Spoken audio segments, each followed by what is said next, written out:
Muito obrigado, Sr. Presidente. Senhoras e senhores deputados, discutimos hoje uma mera adaptação à região do regime geral de aplicação dos fundos europeus para Portugal 2030 e permitam-me um pequeno atrevimento para dizer que claramente este documento não passou pela máquina de pelágios do Sr. Deputado Bernardo Caldeira, senão pela moralidade do PSD não estaríamos a discutir este diploma aqui hoje. Mas não querendo entrar por aí, e indiretamente ao assunto, estamos a discutir realmente um conjunto de princípios para definir as operações de financiamento com os fundos comunitários, que já cá deveria ter sido discutido há 28 meses, cerca de 1/3 do período de programação já foi ultrapassado, atrasando a melhoria da competitividade das nossas empresas.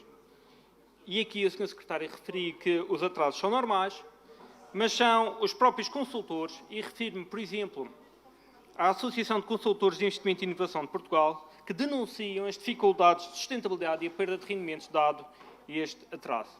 Mas, felizmente, cá chegou o dia, e hoje discutimos esta adaptação, estes formalismos, mas mais do que formalismos, interessa-nos de facto ir ao fundo da questão.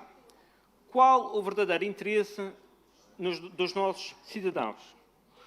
Os cidadãos querem de facto saber de que forma estes fundos irão reduzir as desigualdades, de que forma irão aumentar os seus rendimentos, de que forma irão melhorar a sua qualidade de vida, de que forma é que irão garantir a resiliência, a coesão para um melhor crescimento económico. E é aqui que a região falha. Tem falhado ano após ano, porque não temos conseguido inverter, nem com os muitos financiamentos comunitários que chegam todos os anos, não conseguimos inverter e trazer os sucessivos objetivos estratégicos da União Europeia para o solo regional. Foram muitos os milhões derramados pela União Europeia, e ainda bem, valeram-nos de facto esses milhões, porque se dependêssemos unicamente das estratégias do Governo Regional, aí seguramente concordaríamos todos que estaríamos muito pior do que estamos hoje em dia. Mas hoje, este documento que aqui discutimos traz-nos uma programação ambiciosa, promete-nos de facto esta programação ambiciosa. Falam-nos em investimentos mais inteligentes, mais verdes, mais sociais, mais próximos dos cidadãos. Mas será mesmo assim?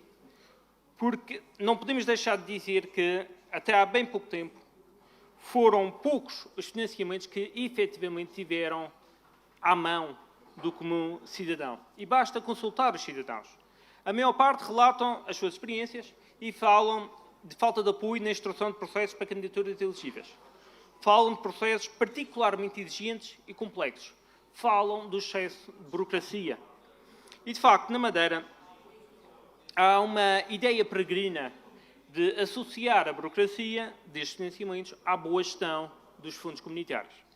Como se a boa aplicação dos fundos comunitários fosse diretamente proporcional aos quilos de papel entregues nas entidades gestoras. Tentam passar a ideia de que, se não forem entregues todas aquelas toneladas de papel que são requeridas, muitas delas sem justificação, nem os próprios técnicos entendem o porquê, só assim faremos bom uso dos fundos comunitários. E depois dão a entender que é esta a natureza destes fundos, que não podem fazer nada, que são exigências de Bruxelas. E eu posso-vos dizer, na primeira pessoa, como quem já trabalhou com fundos comunitários no estrangeiro, que Bruxelas não exige esta burocracia exagerada que se pede na região. São complicações típicas da nossa terra. E o resultado está à vista de todos, porque, de facto, isto não é inocente. Os cidadãos desistem perante esta burocracia, afastam-se destes fundos e o Governo garante que uma grande fatia deste financiamento fica sob o domínio das entidades públicas do próprio Governo Regional, que depois, como sabemos, usa estes fundos como se do Orçamento Regional se tratasse, chegando ao cúmulo de usar expressões como o PRODRAM do Orçamento Regional, o POSEUR do Orçamento Regional, como tão bem gosta de fazer o Secretário Regional da Agricultura. Mas não posso deixar de referir e de aplaudir o artigo 10º, a recuperação de apoios de indivíduos. Basicamente um artigo de punição para obrigar à restituição de verbas quando existe má aplicação dos fundos comunitários, e penso que todos concordamos com esta restituição. Mas não posso deixar de pedir uma maior abrangência deste artigo. Para aqueles casos em que os fundos foram utilizados para completas inutilidades, para aquelas estruturas que nunca chegaram a servir o propósito para os fins que foram descritos no processo de candidatura, E pergunto, e deixo esta pergunta no ar, não deveriam estes fundos, estas situações, ser alvo de restituição de verba? E exemplos não nos faltam. Marina do Lugar de Baixo, Heliporto do Porto Muniz, Fábrica das Moscas na Camacha, Penedo do Sono, milhões e milhões de elefantes brancos pagos por fundos comunitários para brilhantar as eleições, que nos custaram milhões de euros em financiamento e em cofinanciamento e que não trouxeram qualquer tipo de retorno à população porque, de facto, estão ao abandono. E pergunto, não deveriam também todos estes milhões de euros em elefantes brancos ser alvo de restituição?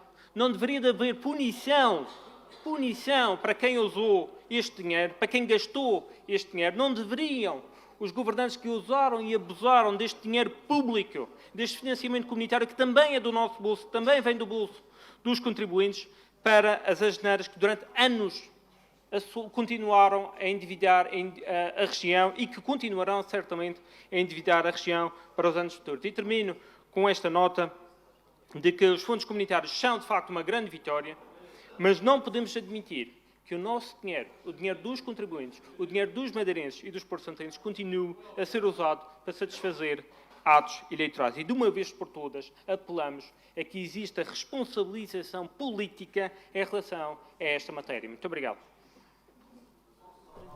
30 segundos.